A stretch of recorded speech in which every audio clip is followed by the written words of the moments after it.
This is an interesting problem because it requires thinking through several steps and deriving some things. Deriving some things means using more than one equation to get to a different result. So we throw a ball upwards and we know it makes it to this height of 6.065 meters before it starts coming down. So what are the things we actually know? All right, we know acceleration of gravity. We know that.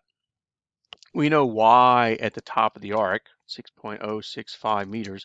We know that's going to be y. We don't know the initial velocity. That's what we're asking for. We don't know how long it takes. All right, so but we do know where we initially start out with. So we can write y as minus 1/2 gt squared plus v naught y t. And then plus 0 because we start off on the ground, and so y naught is 0. The other equation we know, though, is v, the velocity in air, right? The velocity as it goes up ends up at 0, and that has to be equal to minus gt plus v naught y. And that gives us this very important little bit we can use in a minute, that v naught y is gt. So we don't know the time yet, and we don't know v naught y yet because we don't know the time yet. But what if I put in here this v naught y, I stick in gt? What if I just do that real quick? Well, minus 1/2 gt squared plus gt times t.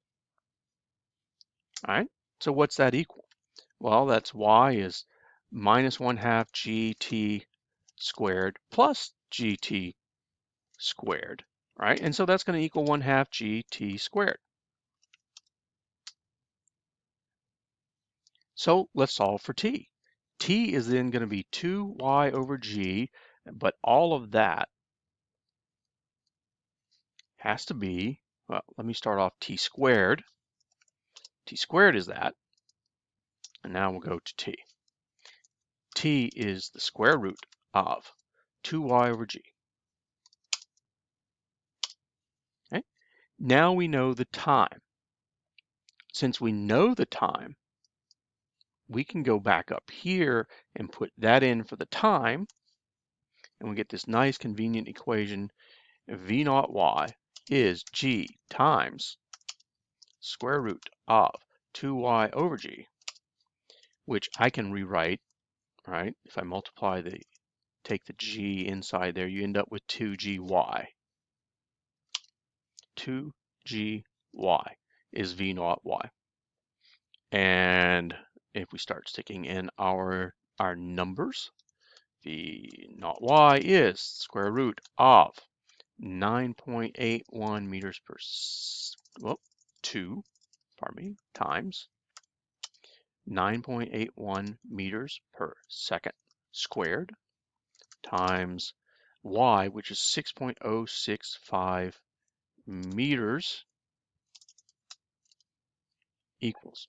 All right, let's do some calculations. We have g, we have y, and we're after v naught y. 9.81, 6.0065, and this is the square root of 2 times g times y. 10.91 meters per second. Nice little problem. A little bit longer, a little bit harder.